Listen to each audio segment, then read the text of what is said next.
Bismillahirrahmanirrahim. Assalamualaikum warahmatullahi wabarakatuh.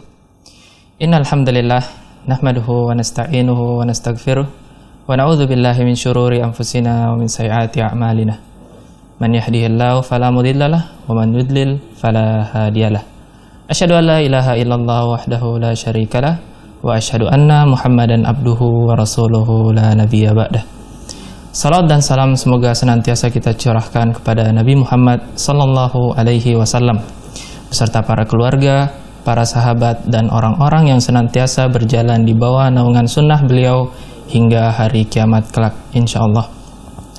Dan alhamdulillah di malam hari ini kita akan menemani Anda bersama guru kita Ustadz Nafi Zainuddin LC hafizahullahu taala dengan pembahasan kitab Fikih Tarbiyat Al-Abna, buah karya dari Syekh Mustafa Al-Adawi. Dan alhamdulillah Ustadz sudah tersambung via Skype dengan kita. Dan sebelum kita memulai pembahasan pada malam hari ini, kami persilakan bagi Anda yang ingin bertanya bisa melalui telepon secara langsung dengan nomor 0813 1829 4352 ataupun bisa melalui pesan singkat atau WhatsApp dengan nomor 0813 1445 5557. Dan kami harapkan pertanyaan-pertanyaan yang masuk kepada kami bisa disesuaikan dengan pembahasan pada malam hari ini. Taib, sebelum kita masuk ke pembahasan pada malam hari ini, kita sapa terlebih dahulu Ustadz kita. Assalamualaikum warahmatullahi wabarakatuh Ustadz. Waalaikumsalam warahmatullahi wabarakatuh. Gimana kabarnya Ustadz hari ini? Alhamdulillah, sehat, barakallahu fiik. Alhamdulillah. Juga sehat-sehat. Amin Ustadz. Jazakallahu khair. Taib Ustadz, kami persilakan untuk memulai pembahasan pada malam hari ini. Falyatafaddal mashkuran. Nah.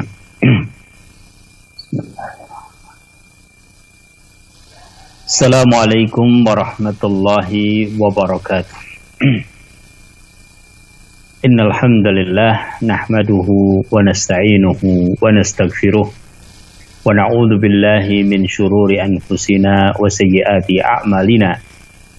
May yahdihillahu fala mudhillalah wa may yudlilhu fala hadiyalah. Asyhadu an la ilaha illallah wahdahu la syarikalah wa asyhadu anna Muhammadan abduhu wa rasuluh. يقول الله تعالى في كتابه الكريم يا أيها الذين آمنوا اتقوا الله حق تقاته ولا تموتن إلا وأنتم مسلمون يا أيها الناس اتقوا ربكم الذي خلقكم من نفس واحدة وخلق منها زوجها وبث منهما رجالا كثيرا ونساء واتقوا الله الذي تساءلون به والأرحام إن الله كان عليكم رقيبا يا أيها الذين آمنوا اتقوا الله وقولوا قولا سديدا يصلح لكم أعمالكم ويغفر لكم ذنوبكم ومن يطع الله ورسوله فقد فاز فوزا عظيما وبعد فإن أصدق الحديث كتاب الله وخير الهدي هدي محمد صلى الله عليه وسلم وشر الأمور محدثاتها وكل محدثة بدعة وكل بدعة ضلالة وكل ضلالة في النار ونصلي ونسلم على رسول الله وعلى آله وأصحابه ومن تبع بهداه إلى يوم نلقاه. Pemirsa Ahsan TV dimanapun Anda berada, kaum muslimin, kaum muslimat, kita bersyukur selalu kepada Allah subhanahu wa ta'ala. Dan kita selalu memohon kepadanya agar terus dijaga, diberkahi hidup kita, dan dibimbing untuk selalu dalam ridhanya, dalam taufik, qaulan wa amalan. Kesempatan malam hari ini insyaallah kita melanjutkan kajian sunnah tarbawiyah, sunnah-sunnah Nabi Sallallahu Alaihi Wasallam yang membicarakan tentang amaliyah tarbawiyah. Hakikatnya seluruh yang dilakukan oleh Nabi Sallallahu Alaihi Wasallam adalah tarbiyah terhadap umat al-Islam.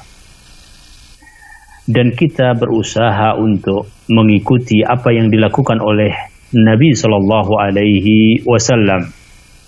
Apalagi setiap kita sesungguhnya bertanggung jawab untuk mendidik diri kita sendiri, untuk mendidik keluarga dekat kita, dan orang-orang yang berada di sekitar kita.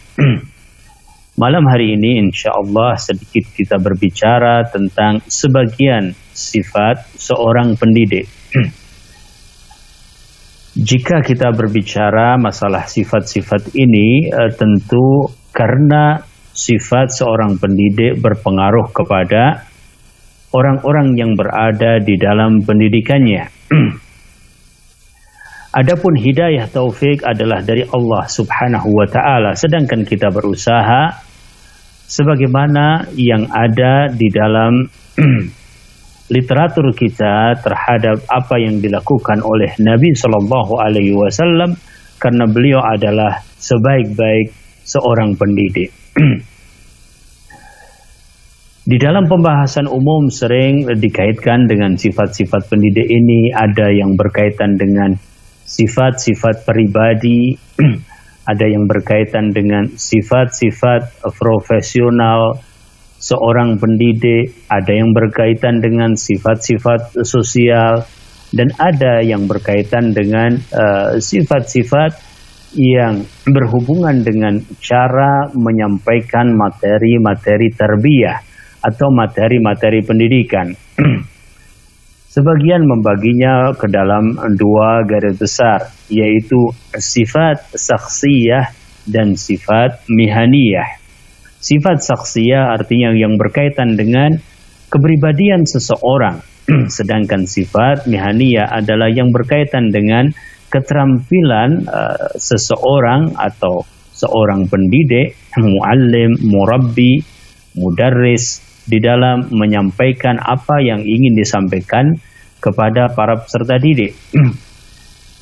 Pemirsa yang dirahmati Allah Subhanahu wa Ta'ala, kita akan sebutkan beberapa yang berkaitan dengan sifat-sifat tersebut secara umum, dan mungkin kita tidak akan terpaku kepada pembagian-pembagian di atas. Namun kita melihat beberapa hadis Rasulullah Sallallahu Alaihi Wasallam yang memberikan faedah tarbawiyah berkaitan dengan sifat-sifat tersebut kepada kita.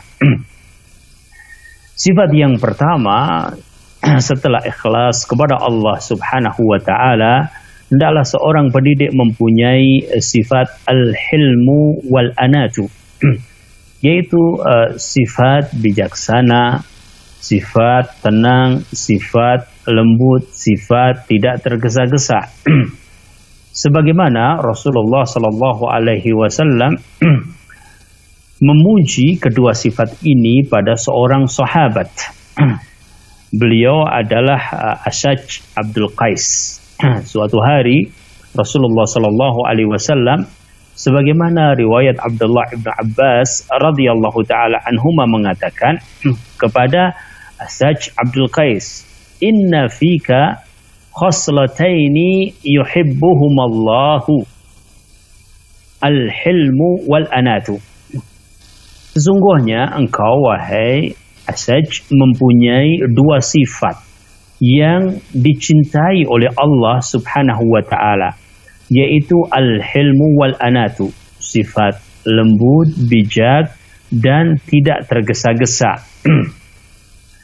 Dua sifat ini dicintai oleh Allah Subhanahu wa Ta'ala, tentu dicintai oleh Rasulullah Sallallahu Alaihi Wasallam, tentu dicintai oleh manusia, dan tentu dicintai oleh para peserta didik atau siapapun yang sedang bercakap-cakap atau sedang mendapatkan pembelajaran dari seseorang.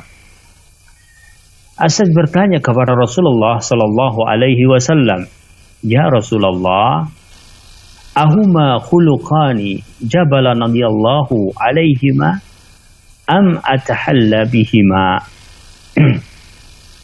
Wahai Rasulullah, apakah dua sifat itu Allah Subhanahu wa Ta'ala telah ciptakan ada pada diriku atau aku yang mengusahakan keduanya. Au kama qala. Kemudian Rasul Shallallahu Alaihi Wasallam menegaskan bahkan Allah Subhanahu Wa Taala telah menjadikannya ada pada dirimu. Nah, sifat atau akhlak itu memang ada dua macam. Ada yang sudah diciptakan oleh Allah Subhanahu Wa Taala pada diri seseorang. Semenjak dia lahir, dia membawa sifat-sifat tersebut. Kemudian nampak ketika bersamaan dengan perkembangannya sebagai seorang manusia. Namun ada juga sifat-sifat yang muktasabah, artinya seseorang mengusahakan itu berada di dalam dirinya.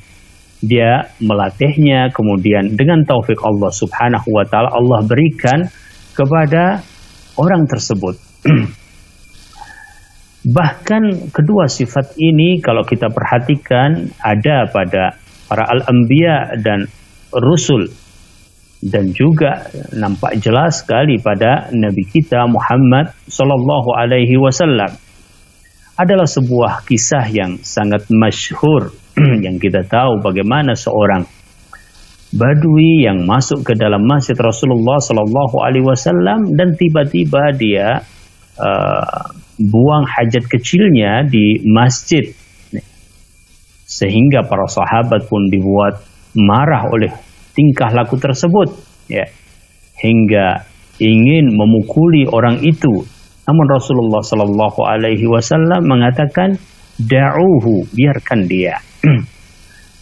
Nabi Sallallahu Alaihi Wasallam tentu mempunyai tasarruf yang merupakan tauladan buat kita semuanya.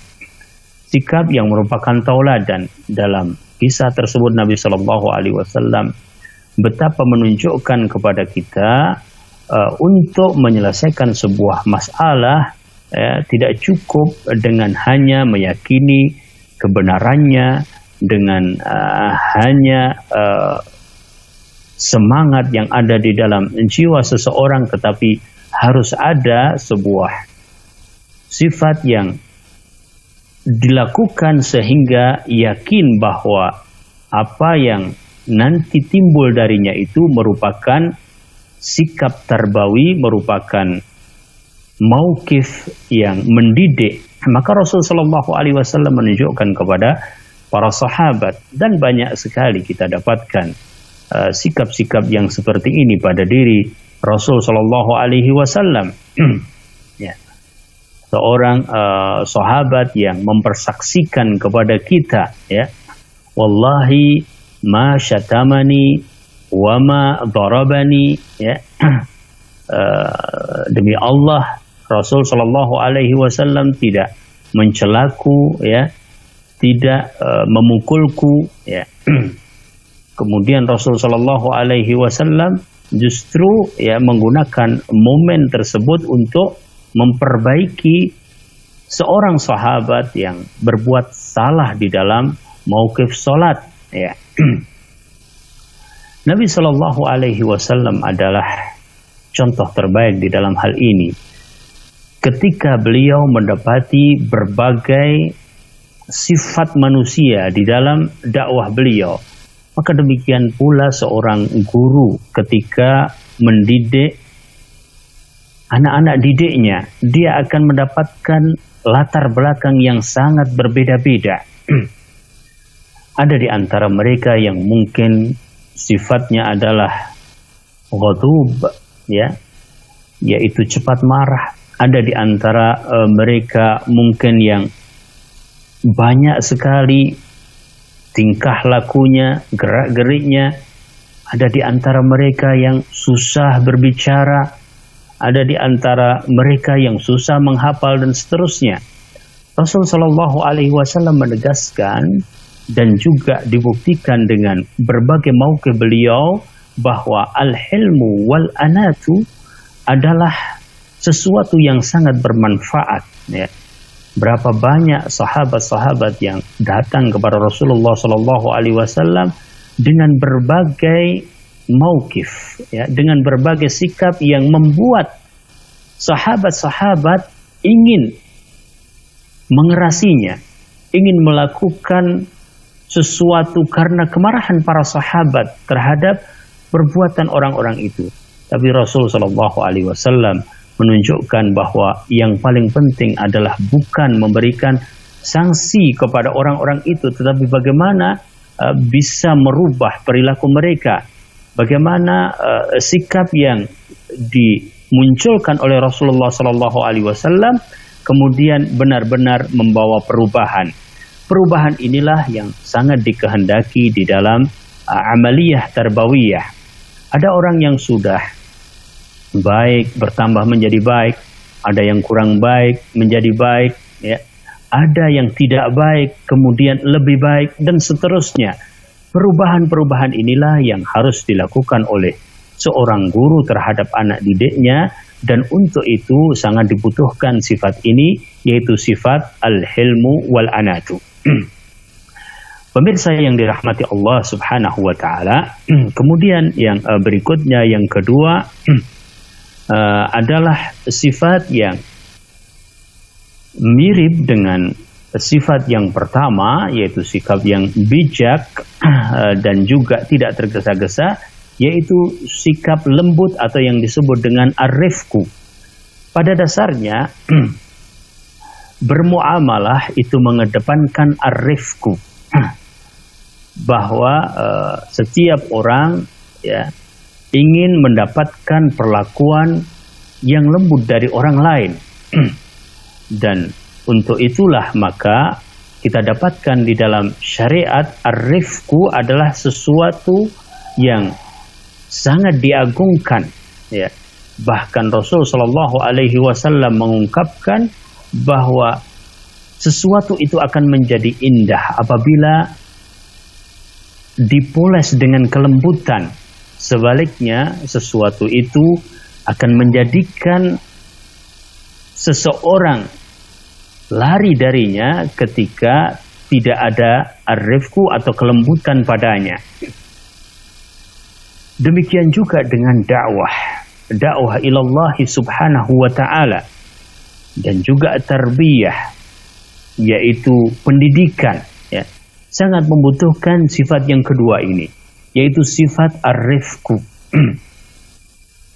Rasulullah Shallallahu Alaihi Wasallam mengatakan di dalam sebuah hadis yang diriwayatkan oleh Imam Muslim dari Aisyah radhiyallahu taala anha, qala Rasulullah sallallahu alaihi wasallam, innallaha rafiqun yuhibbur rifqa wa yu'ti 'ala ar-rifqi ma la yu'ti 'ala al-'unfi wa ma la yu'ti 'ala ma siwah.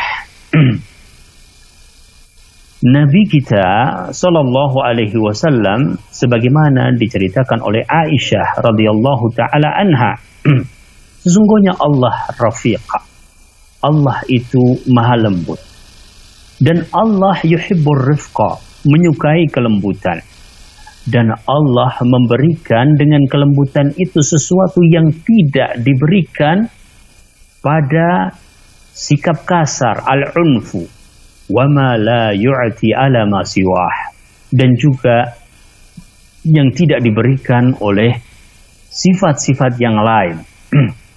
Kita dapatkan Al-Quranul Karim bahkan menyebutkan tentang bagaimana seorang yang harus dihadapi dengan mujadalah saja dihadapi dengan billati hiya ahsan. Allah Ta'ala berfirman, ud'u ila sabili rabbika bil hikmati wal mau'izatil hasanati wajadilhum billati hiya ahsan. Syekh bin Baz rahimahullahu ta'ala menjelaskan tentang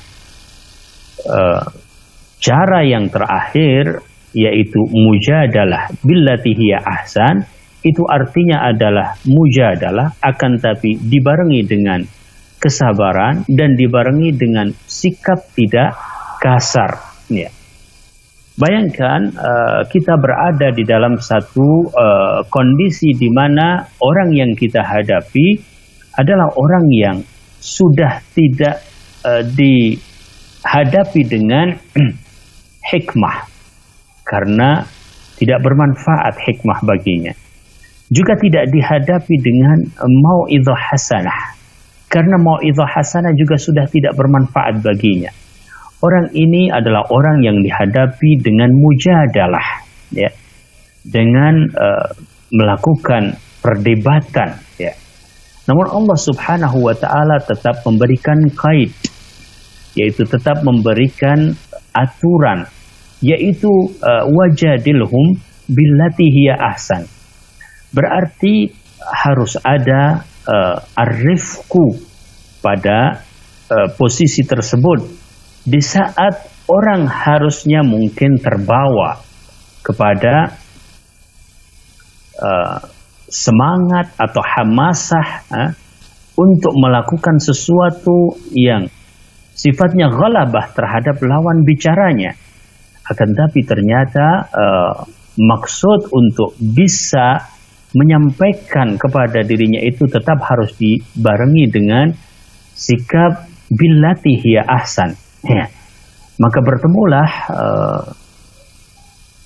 cara yang baik itu dengan maksud yang baik itu, insyaallah ta'ala di dalam menghadapi lawan bicara. Di dalam hal ini kalau dalam tarbiyah kadang-kadang ada murid yang banyak bertanya, ya memang ada bertanya, ya, tetapi tidak semua murid mungkin sudah mengetahui ada bertanya.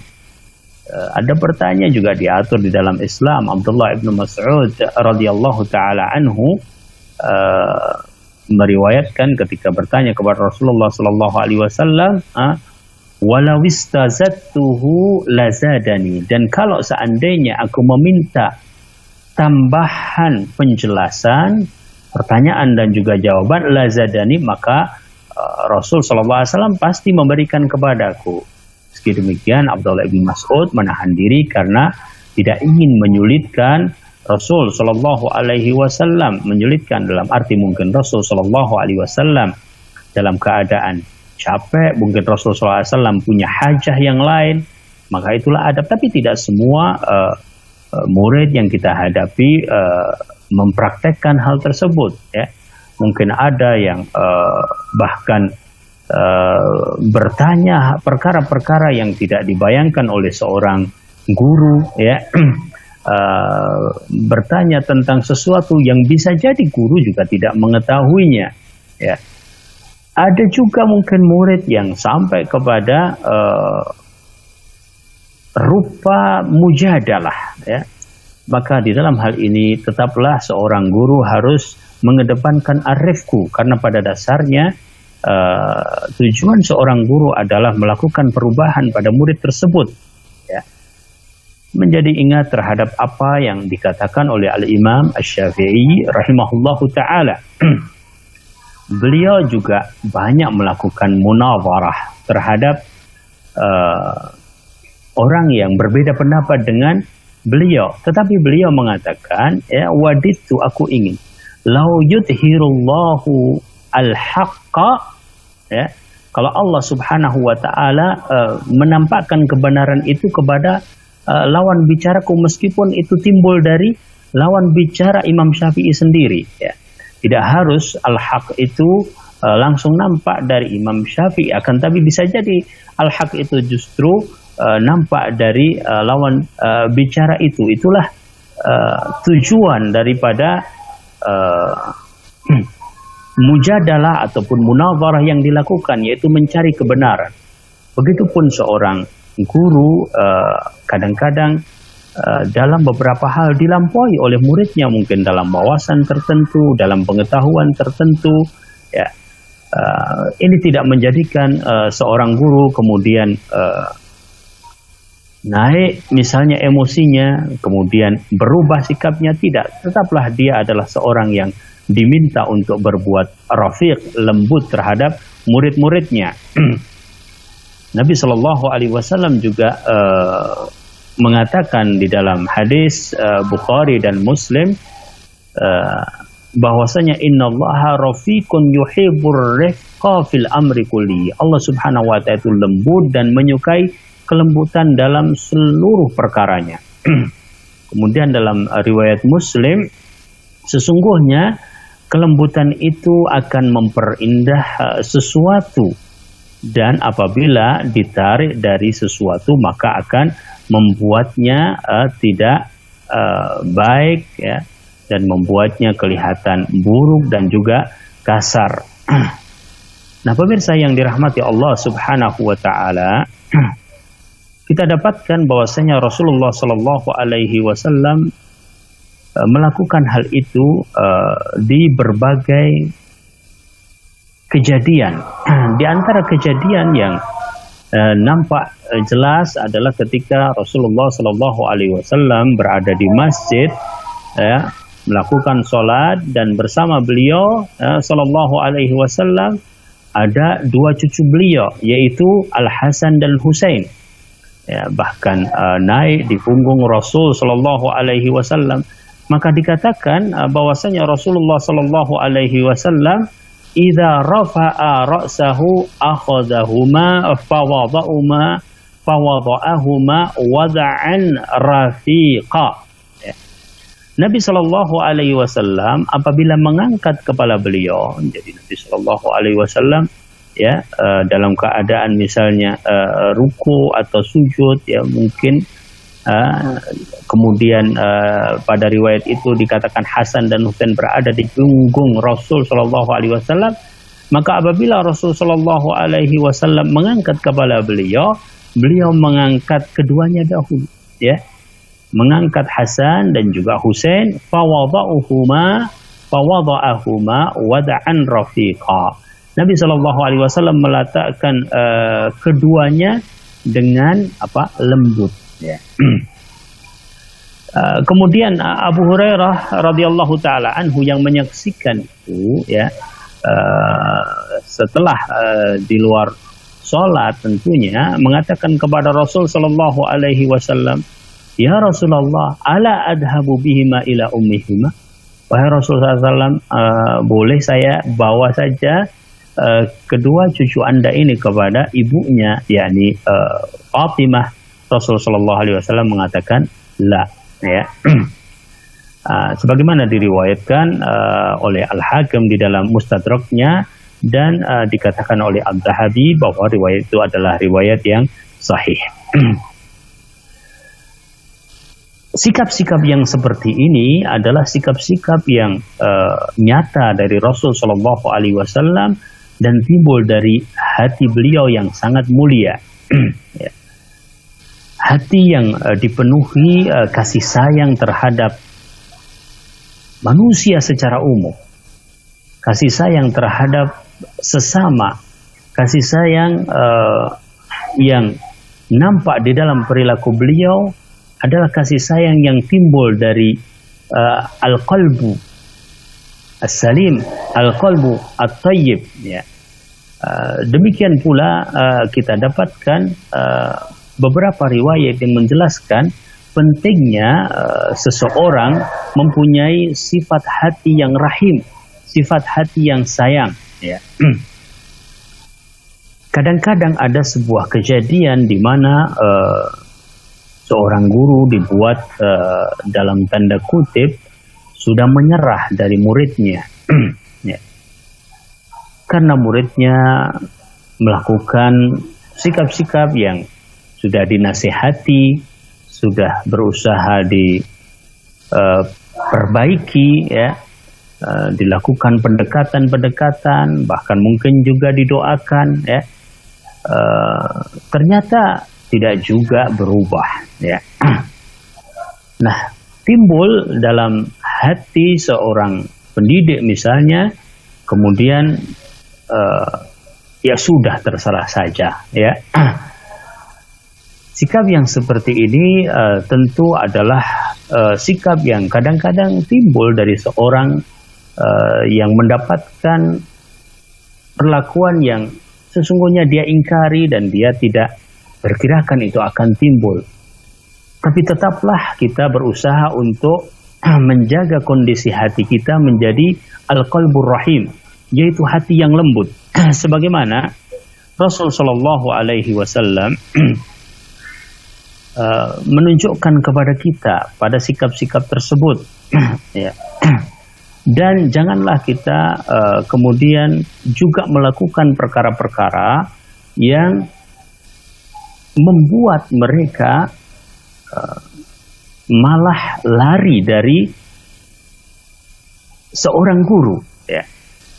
Kita dapatkan di dalam sebuah kisah di masa Rasul Shallallahu Alaihi Wasallam, sebagaimana ada di dalam Bukhari dan Muslim. An Abi Sulaiman Malik ibn al-Huwairith radhiyallahu ta'ala anhu qala Atayna Rasulullah sallallahu alaihi wasallam wa nahnu shababatun mutaqaribun fa aqamna 'indahu 20 laylatan wa kana Rasulullah sallallahu alaihi wasallam rahiman rafiqa فظن أن قد اشتقنا أهلنا فسألنا عمن تركنا من أهلنا فأخبرناه فقال ارجعوا إلى أهلكم فأقيموا فيهم وعلموهم وبروهم وصلوا كذا في حين كذا وصلوا كذا في حين كذا فإذا حضرت الصلاة فليؤذن أحدكم وليؤمكم أكبركم. Beberapa sahabat, dan mereka adalah sahabat-sahabat yang mensifati dirinya dengan syababah, mutaqaribun, para pemuda, ya, usia-usia mereka adalah usia-usia yang berdekatan, datang ke majelis Rasulullah Sallallahu Alaihi Wasallam ingin menimba ilmu. Kata mereka, kami menginap, tinggal, ya, di Madinah, di Masjid Nabi Sallallahu Alaihi Wasallam, 20 lailah. Atau di Madinah Rasul Sallallahu Alaihi Wasallam, ya, selama 20 lailah, yaitu 20 malam, ya. Kemudian perawi ini mensifati, yakni Malik ibn al-Huwairith, ya, bahwa Rasul Shallallahu Alaihi Wasallam adalah rahiman rafiqa, sangat lembut beliau itu Shallallahu Alaihi Wasallam, ya. Maka Nabi Shallallahu Alaihi Wasallam meyakini bahwa kami sudah mulai rindu kepada keluarga kami. Jadi Rasul faham psikologi, faham kondisi para sahabat yang sedang belajar. Dalam bahasa kita, para peserta didik, ya, para siswa, para santri, ya, lihat kondisi mereka, bagaimana kondisi mereka, ya. Jadi mereka ini ditanya oleh Rasul Shallallahu Alaihi Wasallam setelah Rasul yakin kalau mereka ini terlihat sudah mulai rindu terhadap keluarga. Maka Rasul Shallallahu Alaihi Wasallam bertanya kepada kami tentang keluarga kami. Kami pun mengabarkan kepada beliau. Maka Rasulullah Shallallahu Alaihi Wasallam mengatakan apa?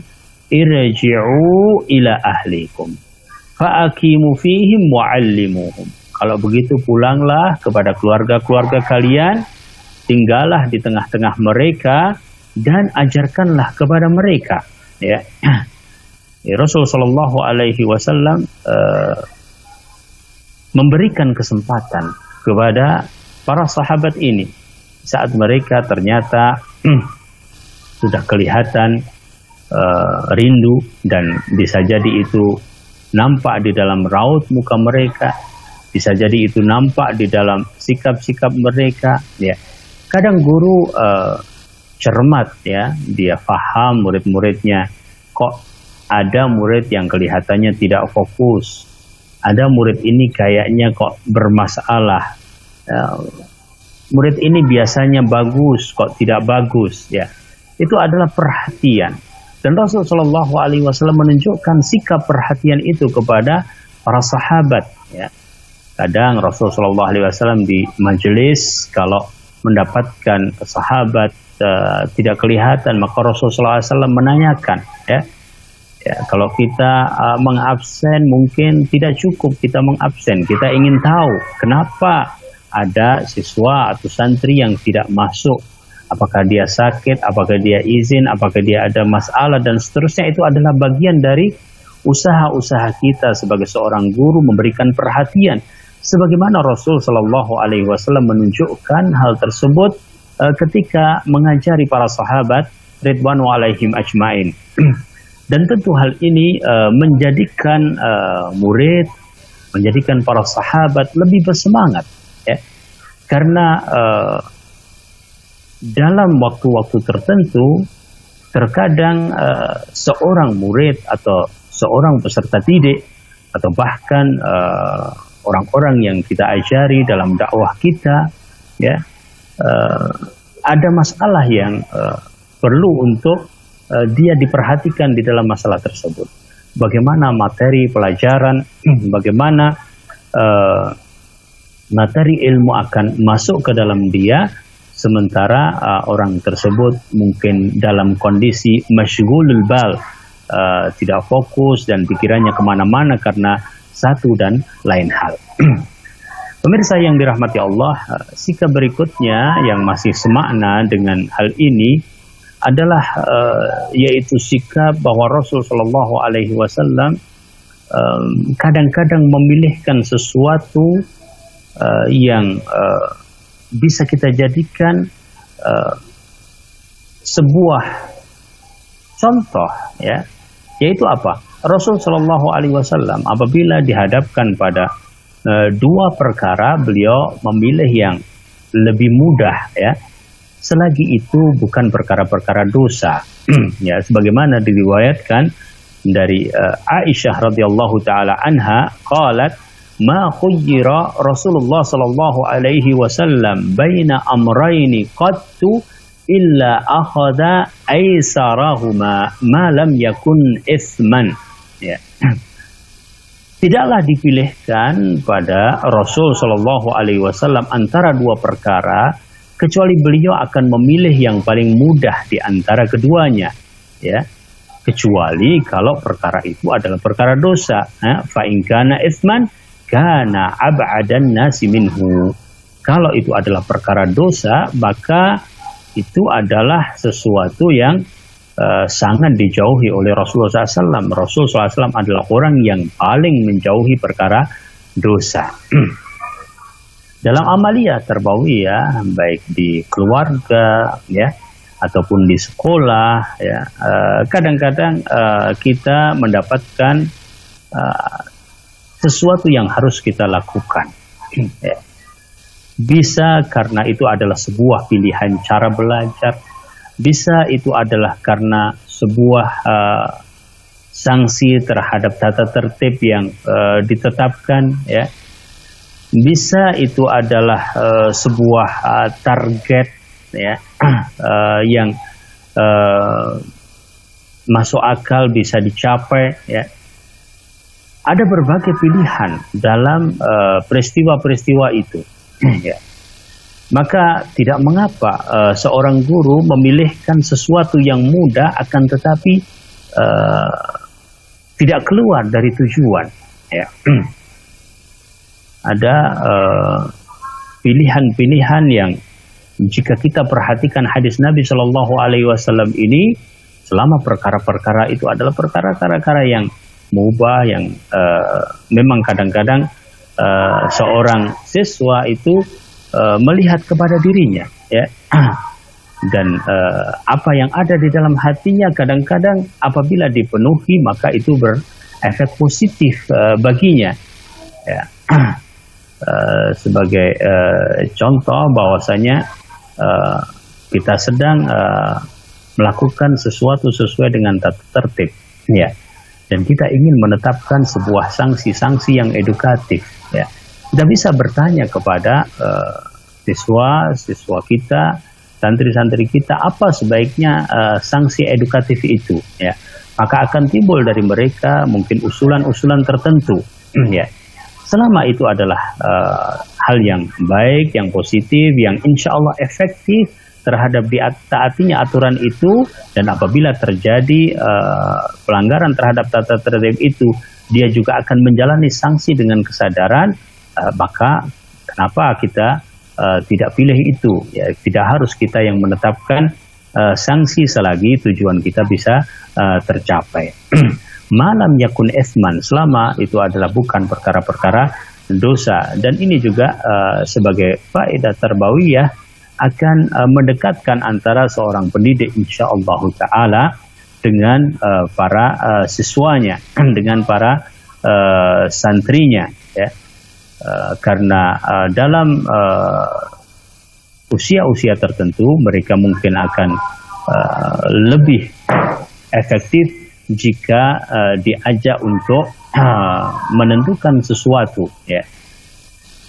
Nah, kita dapatkan hadis ini insyaallah ta'ala menjadi satu petunjuk kepada kita, irsyad kepada kita untuk melakukan perkara-perkara yang semacam itu, ya. Adapun perkara-perkara yang ternyata adalah haram, ternyata adalah dosa, maka Rasulullah SAW selalu menjadi contoh kepada semua umat bahwa beliau sangat menekankan untuk ditinggalkan. Makanya di dalam hadis disebutkan wa ma nahaitukum anhu fantahu, sedangkan apa yang aku larang kalian maka hendaklah kalian menjauhinya. Pemirsa yang dirahmati Allah Subhanahu wa taala, masih berkaitan dengan perkara ini, tentunya seseorang pendidik khususnya dalam konteks ini berusaha menjauhi sikap cepat marah, ya. Ya, memang kita akan dihadapkan oleh banyak peristiwa khususnya di dunia pendidikan yang membuat kita marah, ya, apalagi bentuk misalnya sebuah pesantren, ya. Jadi dia sebagai seorang guru mungkin di rumahnya menghadapi hanya anak-anak, ya. Mungkin ada yang punya anak 2, punya anak 3, tapi begitu terlibat di dalam pesantren, masuk ke dalam dunia pesantren, maka bisa dikatakan seluruh santri di pesantren itu seperti anak-anaknya, ya. Dan masing-masing dari santri itu mempunyai karakter, mempunyai sifat yang seringkali akan menjadikan kita mungkin cepat emosi, ya. Apalagi intensitas kegiatan yang begitu banyak, ya. Jumlah mereka yang begitu banyak, belum selesai dari satu siswa sudah berhadapan dengan siswa yang lain dan seterusnya. Pun demikian, kita selalu berusaha untuk mengingat bahwa yang dihadapi oleh Rasul Shallallahu Alaihi Wasallam lebih banyak. Bahwa yang dihadapi oleh Rasul Shallallahu Alaihi Wasallam lebih kompleks, ya. Kalau kita menempatkan sekolah seperti dakwah, maka menjadi lebih ringan kadang-kadang. Ya, ada peraturan-peraturan yang kadang harus dipenuhi, tetapi rohnya adalah roh dakwah, ya. Sehingga sikap tidak cepat emosi yang ditunjukkan oleh Rasul Shallallahu Alaihi Wasallam juga kita bawa ke dalam alam tarbiyah. Rasul Shallallahu Alaihi Wasallam pernah dimintai nasihat oleh seseorang, ya. Maka Rasul Shallallahu Alaihi Wasallam mengatakan la taqtab, ya. 3 kali diminta, Rasul Shallallahu Alaihi Wasallam mengatakan la taqtab. Para ulama menyebutkan bahwa orang ini membutuhkan itu. Nah, kita tahu bahwa ghadab itu adalah sesuatu yang seringkali bertentangan dengan hati yang paling dalam, ya. Kadang seorang kepala keluarga menyesal setelah dia marah, seorang bapak, seorang ibu, ya, kemudian begitupun seorang guru, ya. Apabila itu sudah terjadi, tentu membekas kepada orang yang kita marahi, ya. Orang yang mendapatkan sikap marah dari kita itu membekas pada dirinya, ya. Oleh karenanya perintah Rasul Shallallahu Alaihi Wasallam untuk la taghdab itu juga mengandung perintah tentang asbab larangan untuk asbabul ghadab, berusaha menekan diri. Dalam hadis yang lain Rasulullah Shallallahu Alaihi Wasallam mengatakan, "Laisa syadidu bis-sur'ah wa innamas syadidu man yamliku nafsahu 'indal ghadab." Bukanlah seorang yang kuat itu adalah seorang yang kuat di dalam berantem dengan fisik, kan, tapi seorang yang kuat itu adalah seorang yang bisa menahan kemarahannya tatkala dia marah, ya. Hampir bisa yakini bahwasanya orang kalau tidak berhenti dari kemarahannya akan keluar darinya kata-kata yang tidak baik, akan keluar darinya mungkin perbuatan yang tidak baik. Oleh karena hal tersebut, maka diminta kita untuk menahan sedemikian rupa. Apalagi kita akan bertemu terus dengan anak didik kita, ya. Hari ini kita bertemu, besok akan bertemu, ya, lusa akan bertemu. Bertahun-tahun anak didik itu berada di tempat tersebut jika dia belum menyelesaikan pendidikannya, ya. Mungkin 1-2 kali kita marah, memang marah yang dibutuhkan, marah karena Allah Subhanahu wa Ta'ala.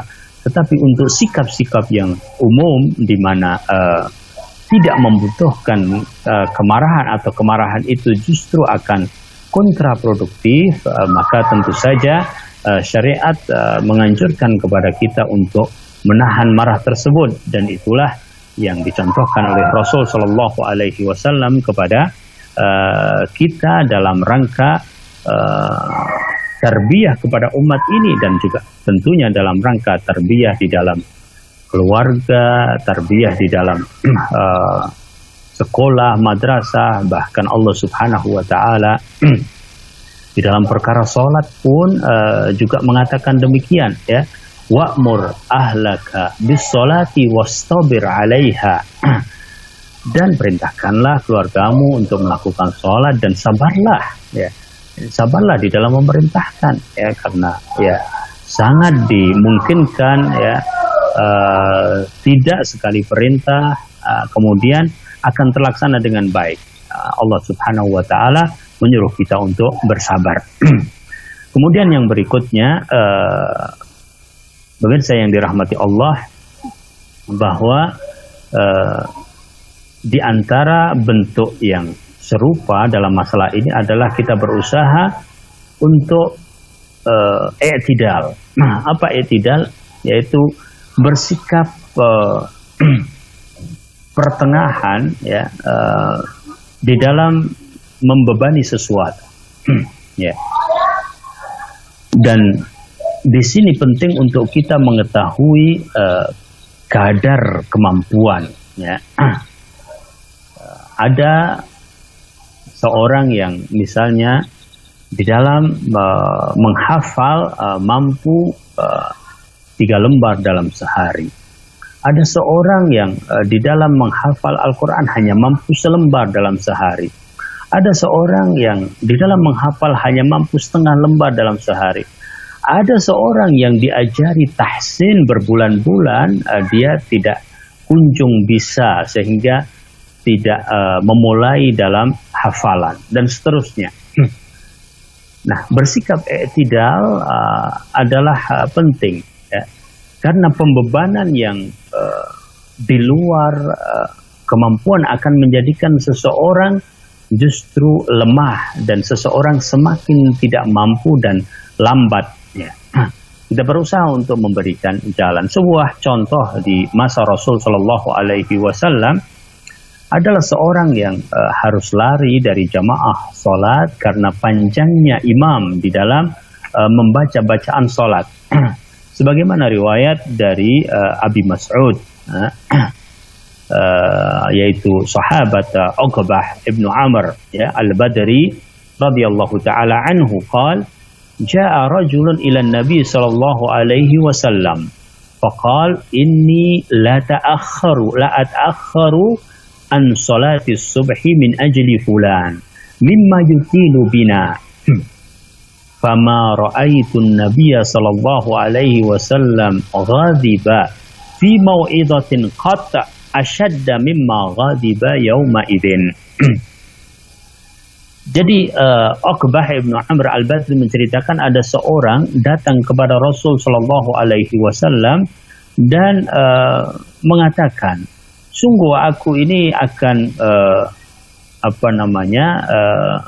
tidak mendatangi sholat jamaah subuh karena fulan, karena dia memanjangkan bacaan sholatnya. Ya. Maka Rasul Shallallahu Alaihi Wasallam mengatakan, sungguh menjadi sebuah ukuran buat kita, yakni kata Uqbah bahwa aku tidak melihat kemurkaan Rasulullah Shallallahu Alaihi Wasallam dalam satu momen nasihat melebihi kemarahan kala itu. Rasulullah SAW mengatakan, ya ayuhan nas, wahai manusia, inna fikum munaffirin.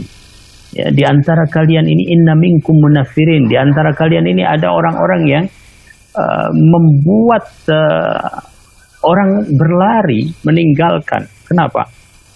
Ya karena bersikap berlebihan atau tidak sepenuhnya sesuai dengan kondisi, ya, sehingga cenderung bahkan kontraproduktif dan munafir, membuat lari. Kata beliau sallallahu alaihi wasallam, fa ayyukum amman nas falyujis. Siapapun di antara kalian kalau menjadi imam, hendaklah dia ringkas bacaannya itu. Fa inna min waraihi al-kabir was-saghir wa dzal hajah. Sesungguhnya yang jadi makmum itu macam-macam. Ada yang al-kabirah, yang sudah tua, yang sudah sepuh. Ada as-saghirah, yang masih kecil. Ada zal hajah, yang punya keperluan. Ya macam-macam lah. Ya, namanya jamaah, ya, yang beragam. Maka harus ada muraat, harus dijaga kepentingan-kepentingan itu, dan jangan kemudian munaffirin, yaitu membuat lari.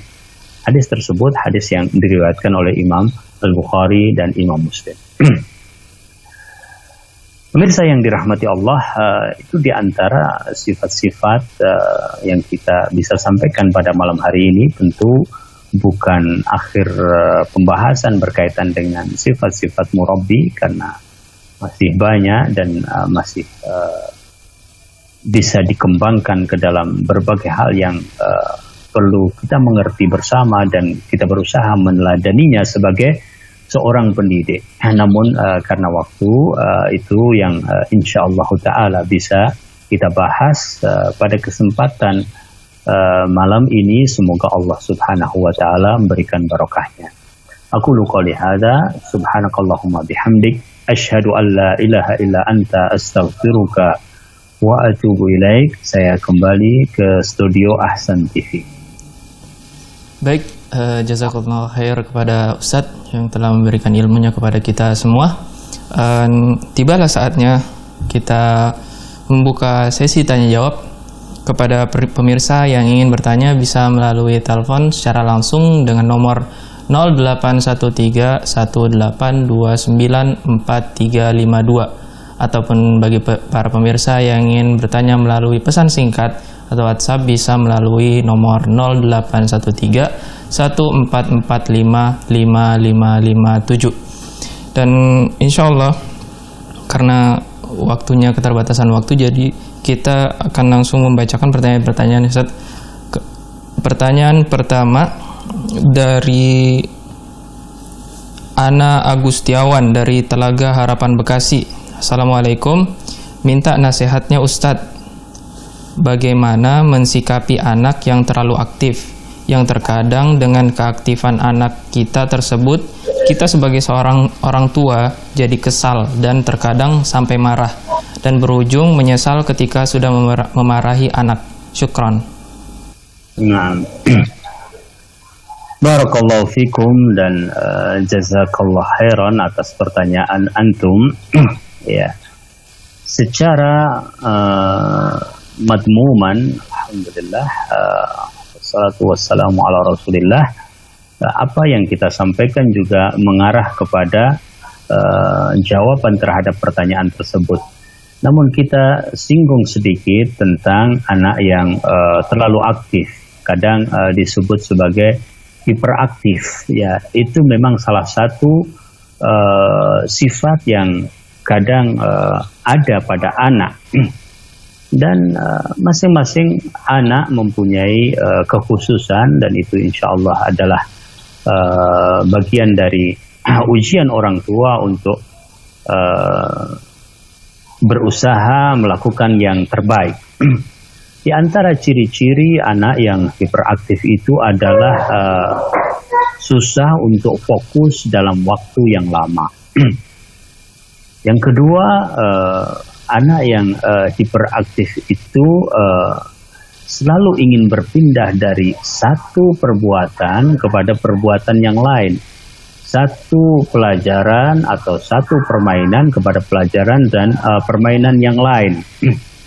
Kemudian yang ketiga, bahwa dia susah untuk diajak khusyuk, ya, dan tenang, ya, dan beberapa sifat yang lain.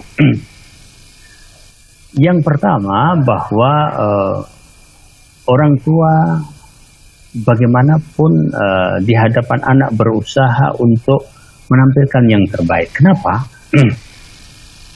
Karena dia berada di tengah kita setiap saat dan kitalah yang dilihat. Sesungguhnya dia juga belajar pada diri kita. Memang ini adalah tantangan buat kedua orang tua. Khusus kepada anak-anak yang seperti ini, orang tua setelah berusaha untuk tetap sabar dan kemudian 1-2 kali dia ternyata bersikap yang dia sesali, maka tidak mengapa dia minta maaf kepada anaknya. Bahkan anak itu menjadi tahu kalau ternyata orang yang berbuat salah itu siapapun harus berusaha untuk meminta maaf. Ya. Ini juga insya Allah akan membekas pada dirinya. Kalau ternyata nanti dia berdasarkan perkembangan usianya mengetahui bahwa di antara perbuatannya itu mengganggu orang lain dan menyakiti orang lain, bahkan mungkin seringkali kadang-kadang kalau anak hiperaktif itu banyak barang yang rusak dan sebagainya, nanti dia akan minta maaf, ya. Dan dia juga akan ikut memperbaiki. Itu yang pertama. Yang kedua, orang tua berusaha untuk memang memahami karakter itu, sehingga tidak apa-apa kalau dia berpindah dari satu permainan ke permainan lain, ya. Sebagian anak memang tidak bisa fokus dalam waktu yang lama. Namun perlu kita selipkan di antaranya adalah penekanan untuk menuntaskan sesuatu, ya.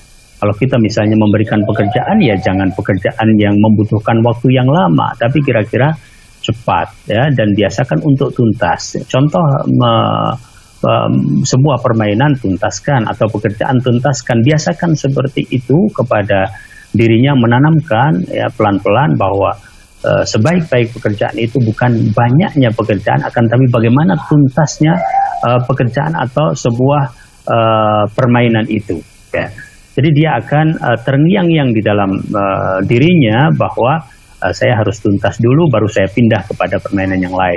Kalaupun itu sebuah permainan yang tidak selesai misalnya, maka mungkin dia harus beresi dulu sebelum dia pindah kepada permainan yang lain. Tetapi tetap disediakan permainan yang lain. Kemudian juga masukkan pesan aman, yaitu bahwasanya orang yang atau anak yang hiperaktif seperti ini seringkali tadi ya terhadap mungkin barang di sekitarnya ya atau benda-benda di sekitarnya kurang perhatian.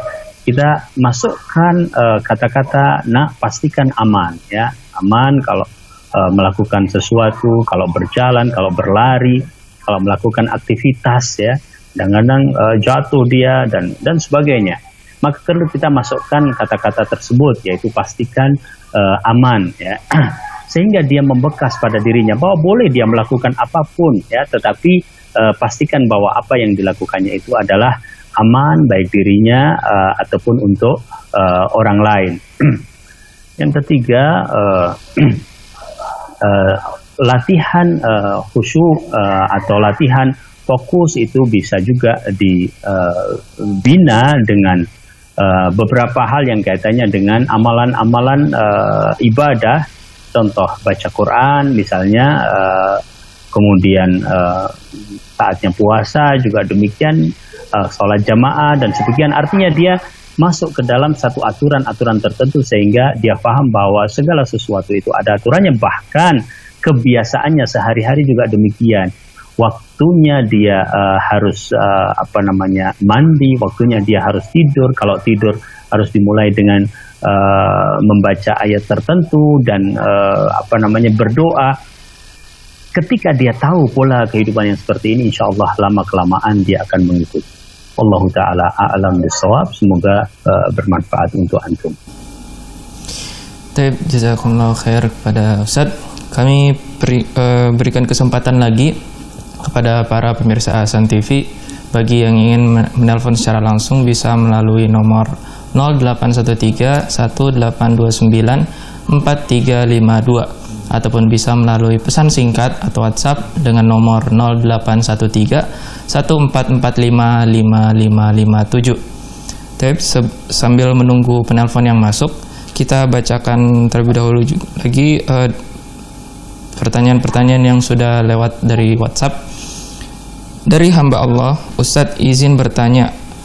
Terkadang saya suka meluapkan amarah kepada anak ketika anak sudah susah diberitahu. Namun, anak belum pernah sampai memukul atau melakukan kekerasan fisik kepada mereka. Pertanyaannya, apakah masih diperbolehkan meluapkan emosi di depan anak ketika mereka susah mendengar perkataan orang tua? Alhamdulillah, wassalatu wassalamu ala Rasulillah. Ya. Hakikatnya kemarahan itu selama adalah untuk lillah ya, kadang-kadang dibutuhkan ya, kadang-kadang dibutuhkan, tetapi tidak boleh itu dilakukan dengan nafsu. Ini yang jadi masalah ya. Seringkali kita marah itu kemudian kita terbawa oleh nafsu ya. Dan yang namanya menahan marah itu adalah jangan sampai marah, atau kalau sudah terlanjur marah ya, jangan kemudian dilanjutkan. Karena kadang-kadang orang tiba-tiba saja ya marah dan manusiawi ya, sudah berusaha untuk tidak marah dan sebagainya, tapi ya tiba-tiba naik darah kita, kemudian marah kita.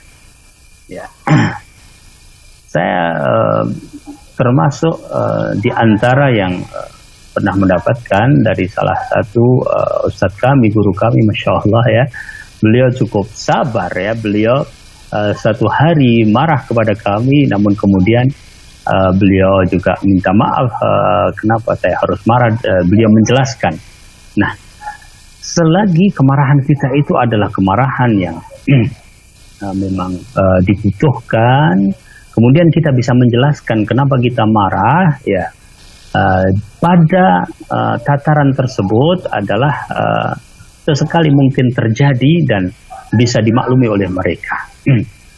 Tapi tentu kita bukan menjadikannya sebagai sesuatu yang sering nampak di hadapan anak, ya, karena hakikatnya kadang-kadang anak itu tidak ingat dengan materi marah kita, tetapi ingat dengan gaya marah kita. Ya. Apa maksudnya? Ya. Kita mungkin marah kepada anak-anak kita membicarakan sesuatu, mungkin kaitannya dengan kerapian, kaitannya dengan adab makan dan seterusnya. Ya. Kalau marah itu berlebihan, yang lebih masuk ke dalam memori anak itu adalah bukan materi kemarahan, ya padahal itulah yang kita inginkan, tetapi justru yang membekas dan ada di dalam memori anak itu adalah gaya marah kita, tentang kata-kata kita yang keras. Ya. Kadang-kadang kita sendiri ingat ya dahulu guru-guru kita ya waktu di SD mungkin, waktu di SMP, gaya marahnya masih kita ingat. Ya. Tetapi sesungguhnya saat itu bicara apa, detailnya bagaimana, mungkin kita sudah tidak ingat. Nah, seperti ini tentu bisa jadi juga ada di dalam mawakif atau di dalam kejadian-kejadian berbagai momen kita dengan anak-anak kita. Jadi intinya alhamdulillah kalau tidak sampai kepada fisik ya, karena fisik pun ternyata kan tidak boleh pakai nafsu kan, ketika kita melakukan misalnya hal-hal yang fisik sebagai edukatif ya, yang bersifat edukatif, itu pun kita tidak boleh melakukannya dengan nafsu. Jadi intinya juga tidak melakukannya dengan nafsu, dan seandainya kita sekali dua kali melakukan itu, kita berusaha untuk memperbaiki.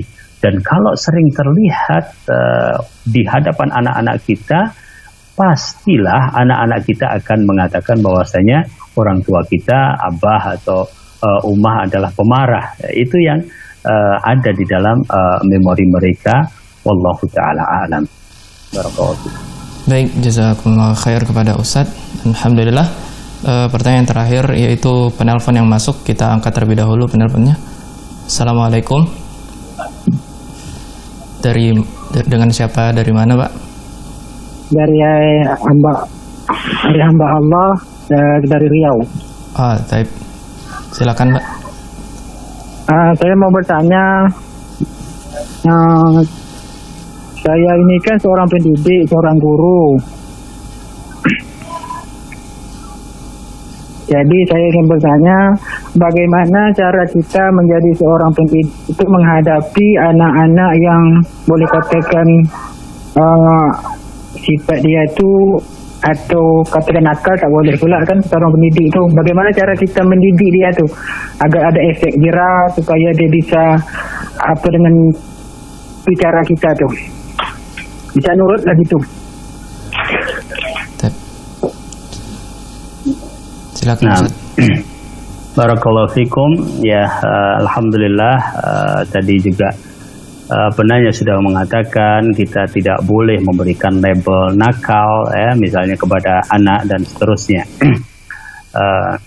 Meskipun kita menunjukkan kepada dirinya tentang perkara yang baik dan buruk, dan itu biasanya lebih masuk kepada anak-anak manakala diketahui resiko-resikonya. Sebagai contoh bahwa kenakalan remaja misalnya merokok misalnya,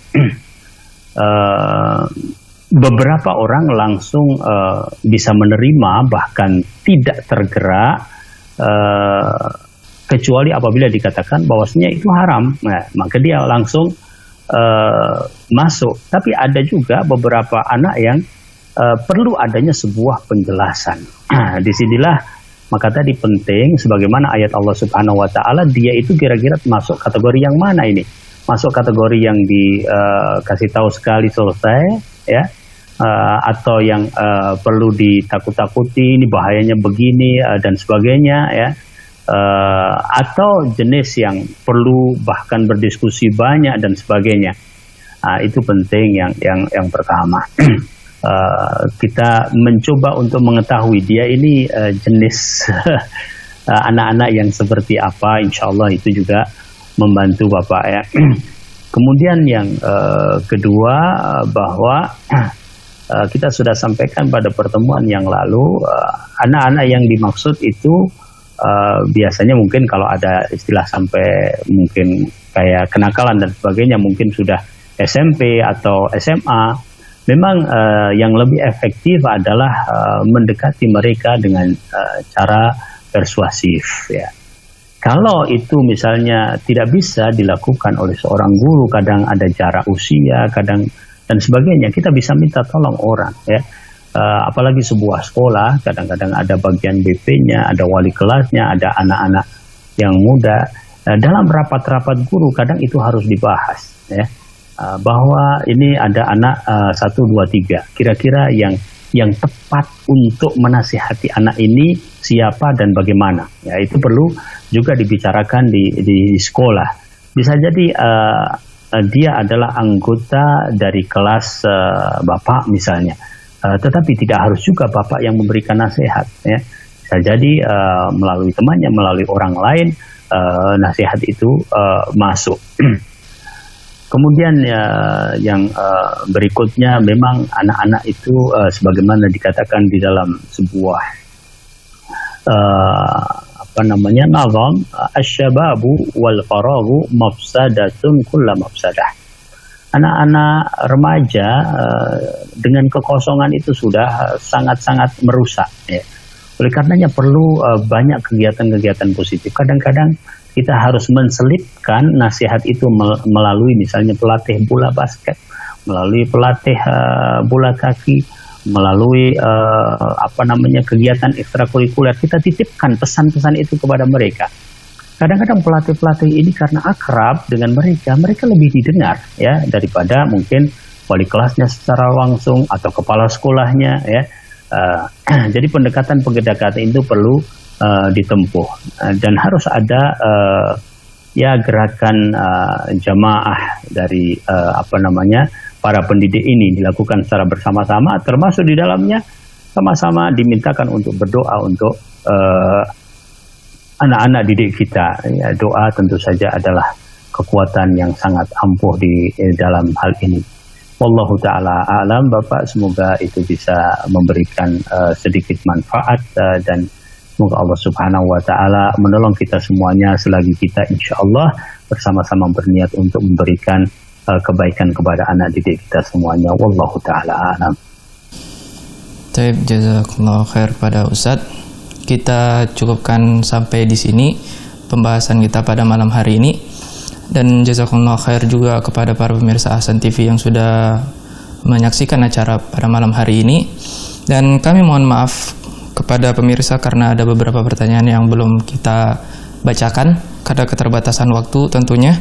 Dan kami atas nama kru yang bertugas mohon maaf jika ada kesalahan atau kekurangan. Kita tutup kajian pertemuan pada malam hari ini dengan doa kifaratul majelis. Subhanakallahumma wa bihamdik asyhadu an la ilaha illa anta astaghfiruka wa atubu ilaik. Assalamualaikum warahmatullahi wabarakatuh.